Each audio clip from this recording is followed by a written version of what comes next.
It.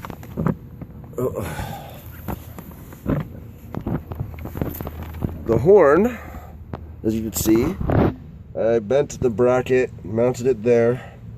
I have a fuse for the horn there I can pull and a plug, so that way if I ever want to disconnect the horn or tap into it for a remote kill, that's there. And then I have it to a separate battery, as well as all the other accessories you see. But this is it.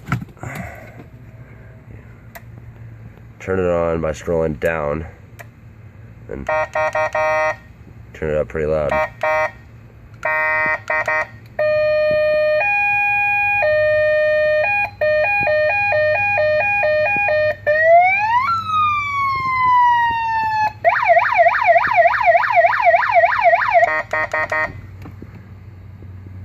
Test, test, test, test. Booyah. And that's the horn. Siren. Whatever.